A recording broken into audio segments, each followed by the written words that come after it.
Hey everybody, so giving a little update on my cornfield. It finally started to turn on a little bit. We've had quite a drought after I planted my corn, just like a lot of people. Didn't rain for probably 3 weeks or more. So, the stuff it seemed like I planted deeper came up right away.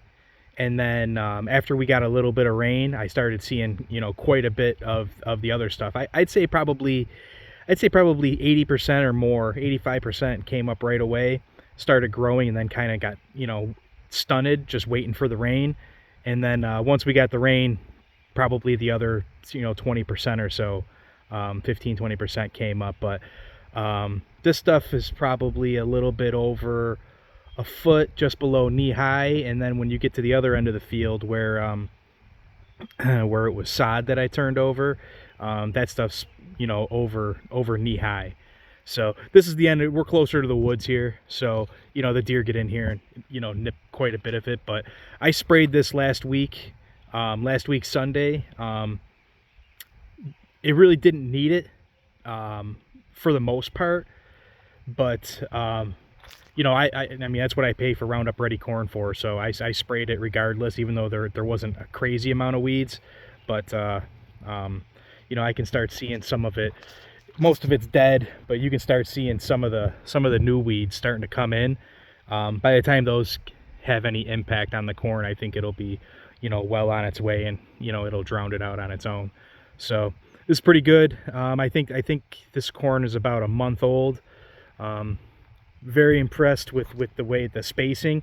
So up on the top, I did the biggest sprocket and the smallest sprocket, so it did it the tightest spacing possible.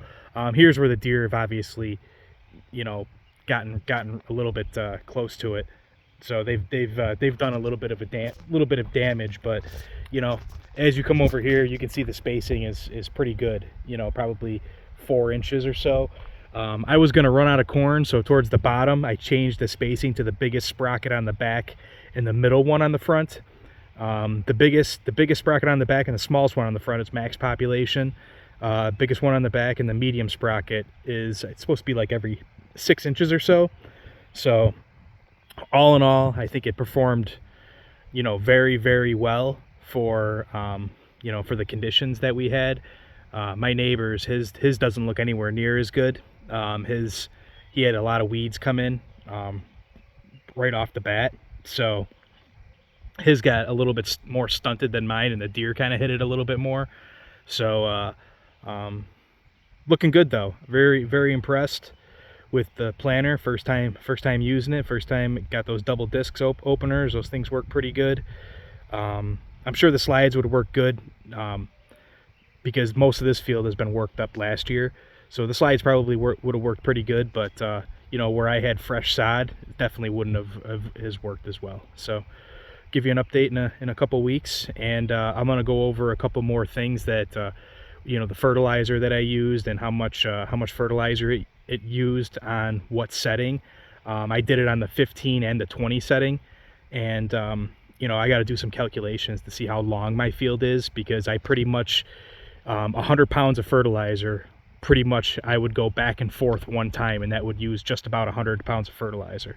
So I'll do the calculation to see how long my field is, because it goes up over the hill that you can't see, and then that'll give you a good guesstimate of how much fertilizer per acre it's using and stuff like that on certain settings. So all right everybody, we'll talk to you again on the next video.